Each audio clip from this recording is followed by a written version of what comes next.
we deal with a client who contacts us and says that they are ready for a fill, but you've never done lashes on this client before, and they've visited a tech that's outside of your salon and you're not really familiar with their work. In this case, we'll chat with our client before they come in and just consult with them and let them know that there is a possibility that it could be a full set with a removal. And how you'll assess if they need a removal and a full set is by looking at their lashes and just making sure that they're applied properly and that they're a weight that's not damaging for the client's lashes. So in this particular instance, they're applied perfectly. Her lashes, her natural lashes aren't in distress, so I can easily work with these. So another thing to think about is if your particular client wants a brand new style, then a removal might be necessary as well. Because in order to transition from one style, especially if the style that they already have is really long and dramatic, but they want something more natural, you might have to do a removal and then start over, or do a little bit of an awkward transition between the longer and shorter lengths. So for this particular client, her lashes are applied perfectly and it's super easy to work with, but she's okay with trying a new style that's in between a classic, which she already has, and volume. So we're gonna kind of have this fun, wispy hybrid set by the time we're finished. And we're gonna kind of transition slowly into a shorter set in the long term, but play around with what we're given right now.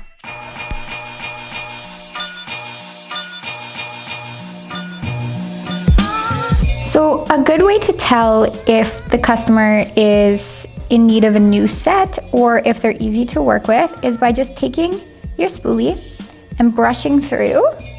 The lashes shouldn't hitch at all.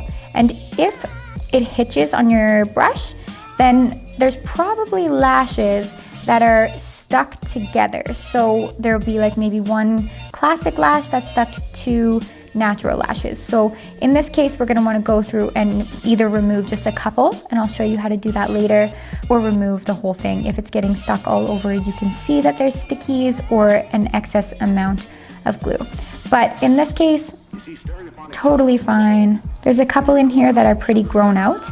And what I mean by that is that you can see that the extension is pretty far away from the lash line. So we'll want to remove those just because as they grow out, they're going to twist and turn and look a little bit unkept.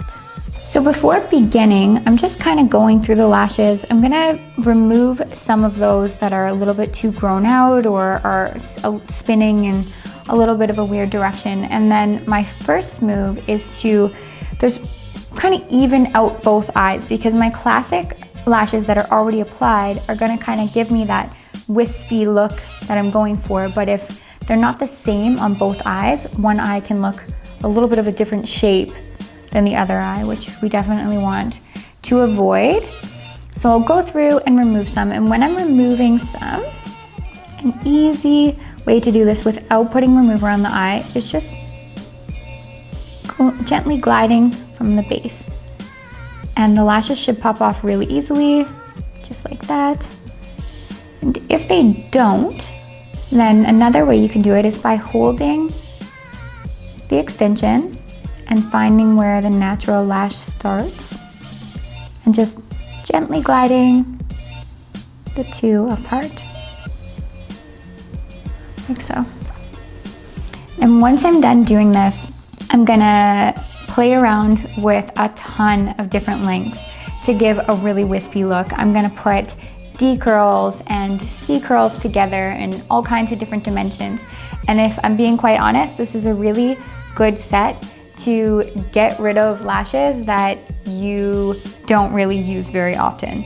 So if you have, an extra 5 fans left in one tray and you're finding not many clients are looking for that, just add them in. The only thing to keep in mind is we must stay in the exact same spot on both eyes. And when I say that, I'm meaning if I put a C curl 11 right here, I have to put a C curl 11 in the exact same spot on the other side. So I'm really working one lash on one side, one on the other, one on one side, one on the other, and this will achieve a very balanced finish.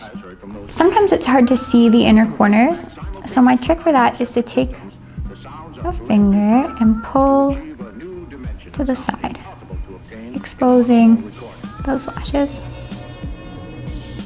So for this one, it doesn't want to pop off, and the base of the natural lash is actually fully adhered. So in this case, I'm going to hold on to the extension and the natural lash, grip. So while I'm holding on to the natural lash, I'm going to grip the base of the extension and gently glide it off. If you're not sure exactly what length the other technician has used just by looking at the lashes, it's okay. You can just take some of your trays that you have. For example, I'm using a 15 millimeter because I think that the length of these are about a 15 millimeter. So I'm just gonna grip one of those lashes and hold it against the lashes that are there, just to kind of line it up. See if it's the right curl and the right length, which it is. All right, let's begin our set.